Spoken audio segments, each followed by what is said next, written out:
Hey guys, hope so you will be fine.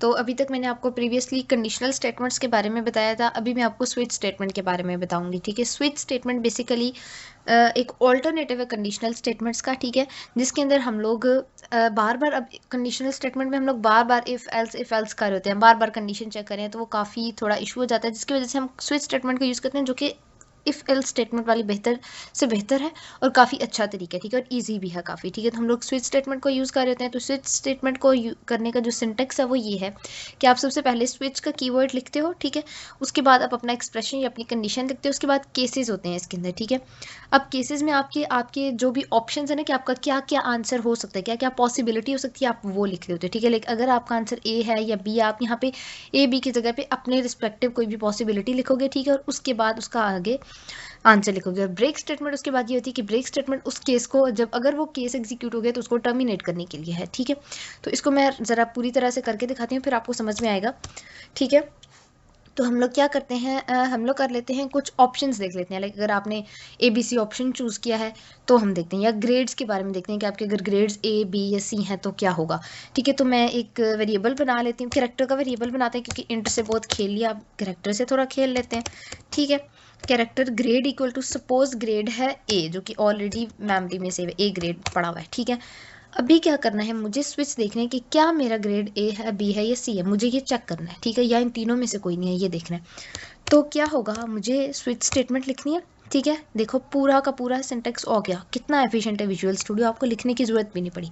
सबसे पहले आपको कह रहा है आप आर्ग्यूमेंट डालो। आर्ग्यूमेंट मेरा क्या है, ग्रेड। जिस आर्ग्यूमेंट का मतलब होता है कि जिस चीज़ के ऊपर आपने फंक्शनैलिटी की, आप उन्हें कौन सा वेरिएबल यूज़ करना है। तो मैं ग्रेड वेरिएबल के ऊपर काम कर रही हूँ, तो मैं यहाँ पे ग्रेड वाला वैल्यू डालूंगी। ठीक है, उसके बाद है केस, वैल्यू एंड कॉलन। सबसे पहले ये पहली केस और वैल्यू को बोल रहा है। वैल्यू के अंदर आपने अपनी कंडीशन लिखनी है कि मेरा क्या आंसर होना चाहिए। आपका ग्रेड अगर है ए तो आप ए लिखोगे कि अगर मेरा केस ए है तो ये काम करो। ठीक है, काम क्या करना है, यहाँ पर ये काम करो। वो काम क्या होगा कि सिंपल प्रिंट करा देते हैं, जो भी काम हम उसको बोलना चाह रहे हैं, हम कहते हैं प्रिंट करा दो कि योर ग्रेड इज़ ए। ठीक है, आपका ग्रेड बता देगा आपको। ठीक है, सिंपल ये चीज़ हमने प्रिंट करा दी, हमने एक केस बना लिया। इसी तरह की हम बाकी, अब ज़रूरी तो नहीं हमारा ए ही हो, हमारे पास और भी तो ऑप्शंस हैं। ठीक है, तो हम लोग इसी चीज़ को बार बार करके देख लेते हैं। ठीक है, ए बी और सी के लिए भी काम कर लेते हैं। ठीक है, तो यहाँ पर पहले मैंने ब्रेक स्टेटमेंट का नहीं बताया। ठीक है, ब्रेक का भी बताते हैं। पहले मैं केसेस लिख लूँ। बी अगर केस है तो क्या करो, बोल दो कि योर ग्रेड इज़ बी। ठीक है, और ब्रेक कर दो। फिर अगर केस सी है मेरे पास तो क्या करो, बोल दो कि ग्रेड तुम्हारा, जो केस तो तुम्हारा ग्रेड है वो सी है। ठीक है, तो ये चीज़ कर देगा।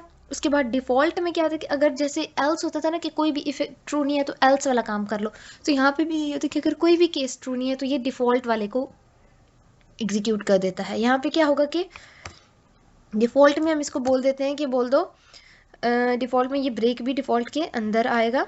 ठीक है, यहाँ पे हम इसको बोल देते हैं कि प्रिंट करा दो कि यू फेल।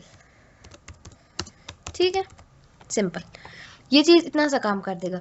अब इसमें मैं इसको अगर रीड करूँ तो ये सबसे पहले चेक करेगा हमारे पास ग्रेड वाले वेरिएबल को। अगर ग्रेड वेरिएबल, अब सारे केसेस को फिर देखेगा, अगर तो ए है ठीक है तो वो ये लाइन एग्जीक्यूट करेगा।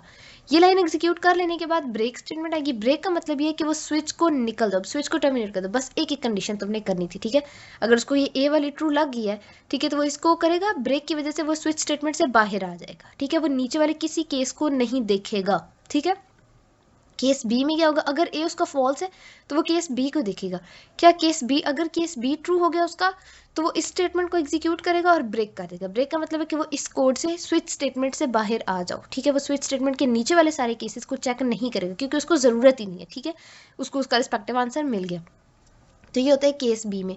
इसी तरह केस सी में अगर कोई भी केस ठीक नहीं होता तो वो डिफ़ॉल्ट वाला खुद ब खुद चूज़ करता है और उसको एग्जीक्यूट कराता है। ठीक है, तो अब यहाँ पे मेरा ऑटोमेटिकली ए है तो उसको प्रिंट कराना चाहिए कि योर ग्रेड इज़ ए। तो इसको रन करके देख लेते हैं कि ये क्या बोलता है हमें। ये कह रहा है योर ग्रेड इज़ ए। ठीक है, अगर मेरा ग्रेड सी है, ठीक है, तो क्या करेगा, तो ये करेगा योर ग्रेड इज सी। लेकिन अब मैंने आपको बताया था कि ये केस सेंसिटिव है, तो अगर मैं स्मॉल सी यूज़ करूंगी तो ये क्या आंसर देता है, लेट्स सी यू फेल। ठीक है, क्योंकि ये केस सेंसिटिव लैंग्वेज है जावा, इसमें कैपिटल सी का एक अलग मतलब है, स्मॉल सी का अलग मतलब है।